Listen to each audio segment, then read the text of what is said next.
Bathroom साफ करणे स्वच्छतेबरोबरच आरोग्यासाठी देखील तेवढेच गरजेचं आहे। दररोजच्या घाईमध्ये आपण अनेकदा बाथरूमकडे दुर्लक्ष करत असतो। अंघोळ करणे, ब्रश करणे किंवा तोंड धुणे अशा शरीराशी निगडीत असणाऱ्या गोष्टी आपण बाथरूममध्ये करत असतो आणि त्यामुळेच बाथरूम स्वच्छ असणं आवश्यक आहे। बऱ्याच वेळेस बाथरूममधल्या नळांना गंज चढलेला असतो आणि ही समस्या प्रत्येकाच्या घरी आहे। क्षाराचं प्रमाण जास्त झाल्यामुळे नळांवरती सुद्धा ते क्षार जमा होतात आणि नळ आपले जुने दिसायला लागतात। मग आपण स्वच्छतेमध्ये एक गोष्ट ॲड करून आपले जे नळ आहे ते नव्यासारखे करू शकतो आणि बाथरूममधल्या स्टाईलसुद्धा आपण चमकू शकतो। बऱ्याच वेळेस बाथरूममध्ये सुद्धा पांढऱ्या रंगाचे डाग किंवा पिवळ्या रंगाचे डाग निघत असतात आणि हे डाग काढण्यासाठी खूप प्रयत्न करूनही ते निघत नसतात। मग अशा वेळेस आपण कोणती ट्रिक वापरायची जाणून घेऊयात। नमस्कार मैत्रिणींनो, प्रज्ञाच मराठी गृहिणी या यूट्यूब चॅनलमध्ये मी प्रज्ञा तुमचं अगदी मनापासून स्वागत करते।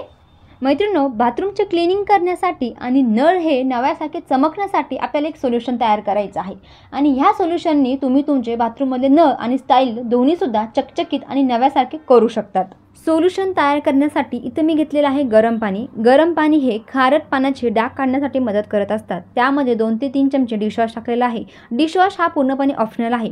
सोबतच बेकिंग सोडा, ज्याला आपण सोडियम बायकार्बोनेट असं म्हणतात आणि हे डागाच्या विरोधात पूर्णपणे काम करत असतात। कठीणामध्ये सुद्धा कठीण डाग काढण्यासाठी बेकिंग सोड्याचा वापर केला जातो। सर्वात शेवटी त्या सोल्युशनमध्ये टाकायचं आहे लिंबू। लिंबू आणि बेकिंग सोडा जेव्हा एकत्र येतात तेव्हा कार्बोनिक ॲसिड तयार करतात आणि हे डागाच्या विरोधात शक्तिशाली म्हणून काम करत असतात। हे सोल्युशन पूर्णपणे रेडी आहे जंतूंना नाश करण्यासाठी, म्हणजे आता फायटिंग करण्यासाठी। हे सोल्युशन घेऊन आपल्याला बाथरूममध्ये जाऊन बाथरूमच्या स्टाईल आणि नळ पूर्णपणे स्वच्छ करायचे आहेत। आता जेव्हा तुम्ही याला करता तेव्हा तुमच्या हातामध्ये हँडग्लोव्ज घाला आणि एक स्क्रबर घ्या आणि हा जो स्क्रबर आहे तो पूर्णपणे तुमच्या बाथरूमच्या कामासाठीच वेगळा ठेवा। मी तुम्हाला प्रथम माझ्या बाथरूममधला नळ दाखवते। तुम्ही पाहू शकता माझ्या नळावरती किती गंज चढलेला आहे किंवा क्षार जमा झालेले आहेत ते, आणि आता हे फक्त 5 मिनिटांमध्ये नव्यासारखे चकचकीत होणार आहेत। जे आपण सोल्युशन तयार केलं होतं त्या सोल्युशनने आपल्याला सर्वात प्रथम नळ हे व्यवस्थित स्वच्छ करून घ्यायचे आहेत। जर तुमच्या नळावरती जास्त प्रमाणामध्ये डाग असतील किंवा गंजलेले असतील किंवा क्षार असेल तर तुम्ही तारेची घासणीसुद्धा वापरू शकता। फक्त 5 ते 10 मिनिटांमध्ये तुमचे नळ हे नव्यासारखे चमकायला लागतील। ह्या सोल्युशनने पूर्णपणे प्रॉपर आपल्याला तिथे काम करायचं आहे आणि व्यवस्थित आपले जे नळ आहेत ते स्वच्छ करायचे आहेत।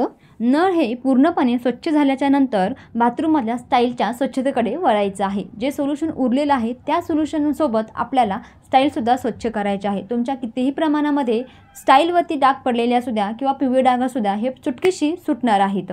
तर यासाठी तुम्हाला फक्त थोडीशी घ्यायची आहे मेहनत, कारण की सोल्युशन तयार करण्यासाठी तुम्हाला 5 ते 10 मिनिटं द्यावी लागतील आणि बाकीची स्वच्छता करण्यासाठी तुम्हाला 10 मिनिटं द्यावी लागतील। ह्या संपूर्ण कामामध्ये आपल्याला फक्त 15 मिनिटं लागणार आहेत आणि या 15 मिनिटांमध्ये आपलं बाथरूम हे पूर्णसारखं नव्यासारखं चकचकीत होणार आहे। बाथरूममधल्या स्टाईल पूर्णपणे चकचकीत झालेल्या आहेत आणि नळसुद्धा चकचकीत झालेला आहे। जेव्हा संपूर्ण स्वच्छता होईल त्यानंतर सगळ्यात शेवटी आपल्याला पाणी टाकून व्यवस्थित ते पुसून सुद्धा घ्यायचं आहे, कारण की थोडे सुद्धा डाग त्याच्यावर राहता कामा नये त्यासाठी। तर तुम्ही इथे पाहू शकता माझे नळ हे नव्यासारखे पूर्णपणे चमकलेले आहेत। बिफोर आणि आफ्टर तुमच्या समोर याचा रिझल्ट आहे। तर मैत्रिणींनो, तुम्ही सुद्धा घरच्या घरी अशा पद्धतीने तुमचं बाथरूम नक्की स्वच्छ करू शकता। तर व्हिडिओ कसा वाटला कमेंट बॉक्समध्ये नक्की कळवा। माझा व्हिडिओ जर आवडला तर नक्कीच लाईक करा, शेअर करा आणि सबस्क्राईब सुद्धा करा।